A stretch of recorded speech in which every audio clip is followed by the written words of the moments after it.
So we are here with the brand new, or new to me, 1992 Mazda Miata. I bought it for $3,000, which was the best price that I could find within the area, as well as the lowest miles that I could find within the area, so kind of fit the bill. I was also looking for a stick shift car. I wanted to learn on, a manual transmission, so this came up on Facebook Marketplace, and I just went for it right away, and pretty glad that I did. So it is, like I said, 92.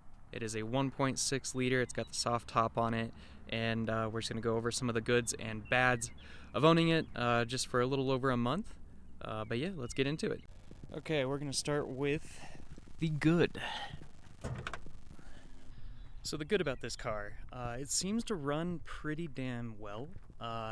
There's not really any major issues that we could find from a mechanical standpoint, although I will be taking it in to get a full shakedown by a professional. We have about 4 car guys that gave it the okay, myself included.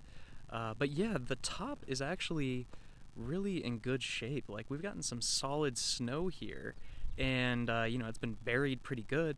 And honestly, there's been 0 leaks, which is awesome.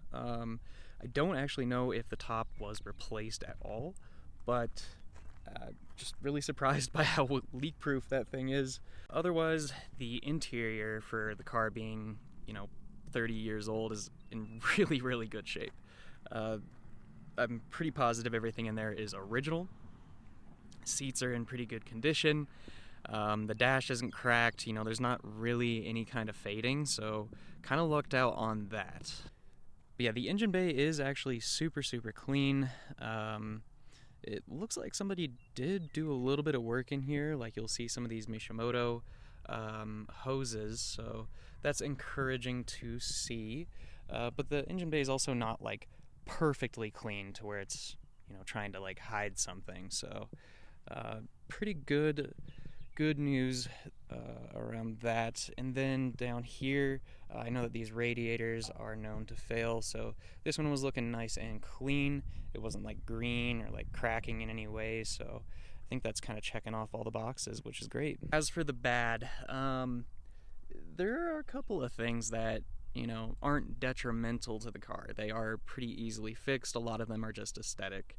But the first couple of things that I noticed when I jumped in the car is the suspension, I'm pretty sure is stock, so that is getting a little weak and a little bit rough. So we'll definitely want to be replacing that in the future. And then the brakes themselves, they're not the greatest. They definitely seem like they could either just use some fresh pads or just get an updated brake kit. But overall, as far as like the ride quality, it still handles corners really well. A really common thing on these cars to be aware of is rust, and there are a few rust spots, but on a scale from 1 to 10, I'd say the rust is like maybe a 2 or 3. Definitely underneath the car, it is very clean. It's actually the body itself, like the hood and some parts of the doors that are showing looks like some surface rust.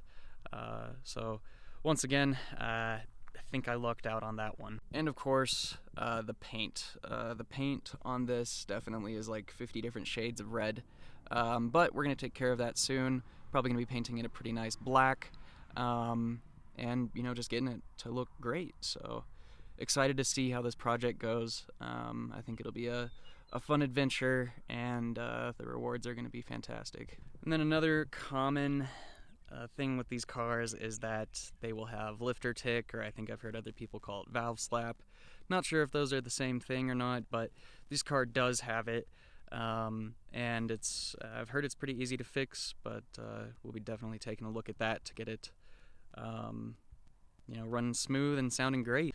Yeah, another thing that is interesting is that this car, when you start it up, especially if the AC is on, it will have a belt squeal of some kind, and that's kind of always a pain. It's a little embarrassing if you're in a parking lot, but I'm sure that'll be fixed just with a simple tensioner or, just basically tightening a bolt. So we'll see what we find with that.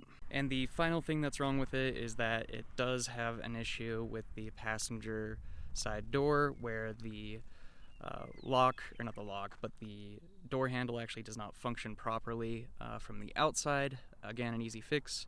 And then the door windows are really difficult to crank up and down, but that'll also be an easy fix, so not too bad.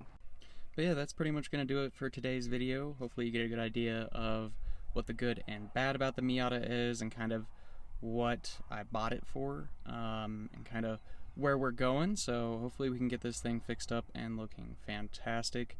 But yes, see you in the next video.